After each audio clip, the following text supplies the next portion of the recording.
Welcome back to KC Talks EV, and yes, it's finally time to do the review on the Leapmotor T03. First of all, I just want to give a massive thank you to Evans Halshaw Leapmotor in Hull for lending me the T03 for testing purposes, and by the way, I have left a link in the description if you would like to find out more. This is technically the UK's cheapest new vehicle on sale in the UK today, and today we'll be looking at its specification, the driving characteristics and its positives, some rooms for improvement, and finally, who is the Leapmotor T03 for. So without further ado, let's get started. To start off with, let's talk about specification. So the T03 actually only really comes in one trim level, and that has a battery capacity of 37.3 kilowatt hours. They don't quote usable capacity, unfortunately, and as a result, I have actually done this on the range test, which will be out a bit later. WLTP range is around 165 miles.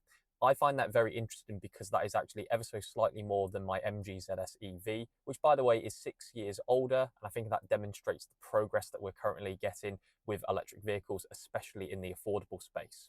In my general day-to-day testing on motorways, I think that is not quite achievable. I think looking at it, I was getting around 140, 150 miles. Confirmation will be on the range test. But in town driving and country lane driving, especially where this vehicle is actually going to be driven, I have the expectation that it will do fairly well. In terms of charging speed, we're looking at 6.6 kilowatt from a single phase Type 2 connector. And in terms of rapid charging, I have actually tested this rapid charging wise. It will actually hold what Leapmotor quote, which is 48 kilowatts, and it will hold it to around, I believe, around 60-70% state of charge. So pretty solid performance, I would say.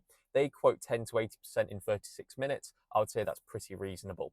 And with this sort of vehicle, it's either going to be, home charged or probably destination charged for a significant amount of its time. Rear boot space is 210 litres, quite a bit smaller than its nearest comparison, which is the Dacia Spring. I believe that's 338 litres, but it is still a usable size. You can get definitely a good few shopping bags in it and a few backpacks in it. I think specification level is absolutely excellent with the T03. So first of all, we get a glass roof, which is really, really good. In terms of safety equipment, we do get autonomous emergency braking. We do get active cruise control or adaptive cruise control, which I will mention in the rooms for improvement section. We get a lovely infotainment screen. We get a driver's display. You do get air conditioning. You do get a heater. That was something that was mentioned at EVs Up North to some really, really interested buyers of this car. And also we get alloy wheels as standard as well. This is a noticeable improvement in comparison to the cheapest new car on sale in the UK, which is the Dacia Sandero. I keep mentioning this because this vehicle is technically listed at £15,995. However, Leapmotor do what's called the Leap grant. I would just like to point out, however, that this grant itself is actually a discount from Leapmotor. It is not the government grant because unfortunately the T03 is ineligible for it.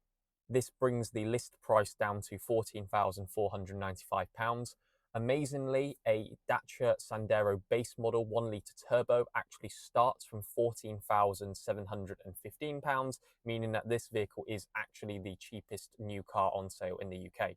Finally, for consistency reasons, first of all, someone has asked me, can you tow with a Leapmotor T03? The answer is no. And frankly speaking, if you are trying to tow with your Leapmotor T03, I think you have definitely bought the wrong car for the job.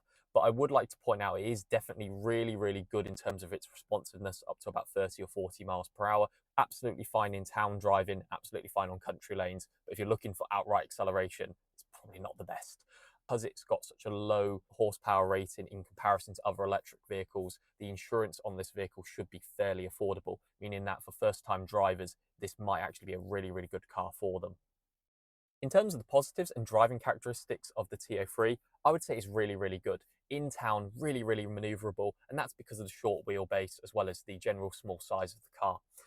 It's not particularly fun to drive, I must admit. It does body roll in the corners, but it's very compliant, very comfortable. Also, wind noise is much less of a problem in town driving and country lane driving. But yes, it's not particularly that great, but it's absolutely adequate for the job, I think. The seats don't look particularly that comfortable. That was mentioned as people were walking past this car. But as you got in and people actually used the seats and sat in them, they were absolutely fine. In fact, I really like the design of these seats. I think it really does brighten up the cabin a little bit. Now, here's the key thing. I have driven this a lot on dual carriageways and motorways at motorway speeds. So, for example, on the range test, and also to drive down to EVs up north, which is where I showcase this car. And frankly speaking, it's not great. This car is really boxy. We have a flat front, for example. The A-pillar really does rake up quite significantly as well, and is not designed to go on motorways. So you have to keep that in mind.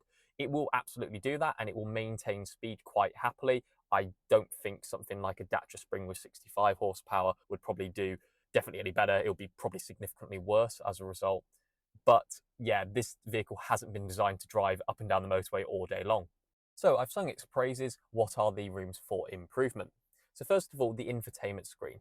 I don't know why I keep mentioning it on a lot of these vehicles, but the infotainment screen could be a little bit better. They have mentioned this vehicle has not had any software updates whatsoever. And in fact, actually, I believe it does have OTA updates. So that means you don't have to go to the dealer to update the infotainment screen. But the first thing is that for some reason, the maps were in French. And in fact, actually, and what I mean by that is I've recently found out that there is a Grimsby in France on the outskirts of Paris. So yeah, there are no UK maps. I have a feeling that you can switch it and put it to UK maps, and a software update, I believe, has repaired that. The other thing as well is that every so often this vehicle defaults to kilometers for the range and the speedometer as well. You can instantly change it. It's pretty straightforward to do that, but a little bit annoying. Apparently a software update has repaired that. The other thing is that there is no Android Auto or Apple CarPlay on this vehicle.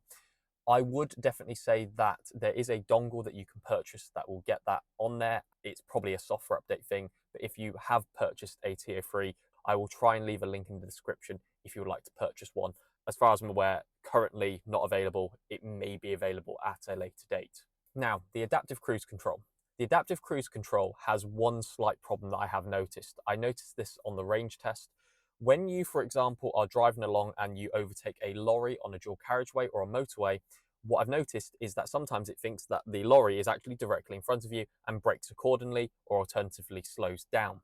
This is quite annoying, potentially a little bit dangerous as well, actually, depending on how it reacts.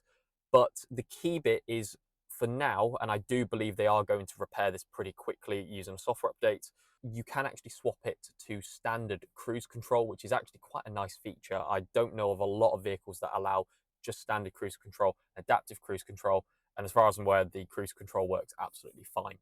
And then finally, one issue, there is no rear wiper. I know that sounds a bit kind of petty, but the key bit is that without a rear wiper, because of the boxy shape of the rear, it means a lot of dirt ends up on the rear window, and you can't clean it without actually getting out your car and cleaning it. Please put a rear wiper back on. I think people would pay a little bit more money just to have a rear wiper on it. So what are my thoughts on the Leapmotor T03, and who do I think this vehicle is for? The key bit is that yes, it absolutely has some shortcomings to it, but this vehicle has been built to make sure it is one of the most affordable vehicles on sale in the UK today. And that is something that you have to keep in mind when purchasing a T03. There are going to be a couple teething problems with it that can be solved via software updates, but at the end of the day, this vehicle is £14,495. And this vehicle is definitely worth a lot more than that. One good example was I actually had a Hyundai i10 loan vehicle, petrol 1 litre, but this vehicle was a lot more responsive in town. The other thing is that vehicle had a list price of £19,700 as of 2025. And frankly, the interior quality in this is significantly better. I would honestly buy one of these, save the £5,000 and, a lot of electricity. So the question is, who do I think this vehicle is for? The fact is, people come in to a dealer who they have a very good relationship with, and they just want a vehicle for a set monthly price and a deposit. As of filming, it might be slightly different, so make sure you go check out that link. It's currently on sale for £169 deposit and £169 a month. Really good in terms of value. Those are the people who are wanting a car just to poot around town, go see the family, go take the kids to school, all of those sort of things. And the T03 does that really, really well. One thing I will mention is that, yes, if you want this vehicle for motorway driving, please don't buy it. If you are going to go up and down motorways all day long, this vehicle, the T03, is definitely not for you. In fact, something like a C10, for example, or a BYD Seal or something will do a lot better. A BYD Dolphin, for example, even though it is a small family hatchback, will also do better as well. Even for a small family, this is a strict 4-seater, but there are two ISOFIX points in the back. You can get a child seat in this vehicle. For a second runabout for a family, again, really suits the car well. Competitors wise, the fact is there really isn't anything in this price range. And yes, you can buy something for a couple £1,000 more, but a couple £1,000 makes a huge difference.